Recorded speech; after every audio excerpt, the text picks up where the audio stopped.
Нерме 9 сынып оқушылары, бүгін біз 6-да 2-ші жаттығуды орындаймыз. Каналға тіркеліп, лайк басып отырыңыздар. Ал бірінші есепті шығарайық. Бізге энергия берілген, фотонның энергиясы толқын ұзындығын табуымыз керек. Энергияның формуласын жазайық. Бұл бізде H бөлінген лямбда, иә, осы жерден толқын ұзындықты тауып аламыз. Сонда H бөлінген энергия болады екен. Енді мәндерін орнына қояйық. Біздегі H ол 6,63 көбейту 10-ның -34 дәрежесі, жоғары көбейту секундқа тең. С, яғни жарық жылдамдығы 3 көбейту 10-ның 8 дәрежесі метр секундқа тең. Осылардың мәндерін орнына қоямыз. Көбейту 10-ның -34 дәрежесі, көбейту 3 көбейту 10-ның 8 дәрежесі, бөлемін 2,8 көбейту 10-ның -19 дәрежесі. Так, тең болады 7,1 көбейту 10-ның -7 дәрежесі метрге. Так, келесі. Екінші есепті ультракүлгін, рентген немесе инфрақызыл сәулелерінің қайсысы электромагниттік энергияны басқаларынан көп тасиды.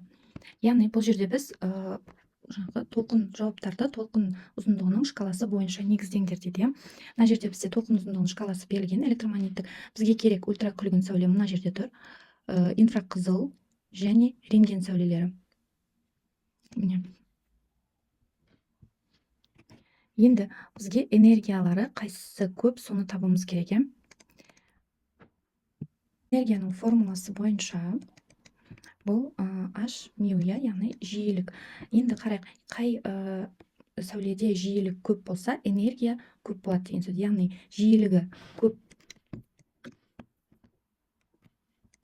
Яғни жиілігі көп жаңағы электромагниттік сәуледе энергияда көп болады деген сөз.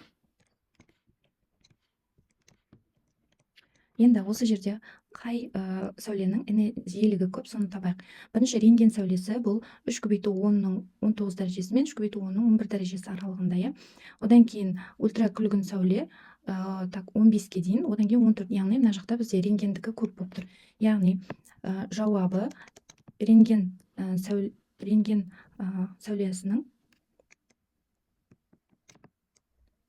сәулесі энергияны көп тасымалдайды. Көп тасиды.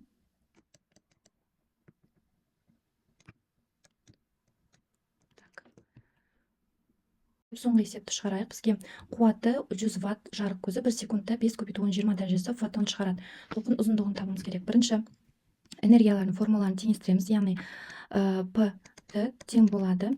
Так, NHC бөлінген лямбда, иә. Осы жердегі біз лямбданы табамыз. Яғни NHC бөлінген P. N бізде 5 көбейту 10-ның 20 дәрежесі. H тұрақты, ол 6,63 көбейту 10-ның -34 дәрежесіне тең. S тоже тұрақты, 3 көбейту 10-ның 8 дәрежесіне тең.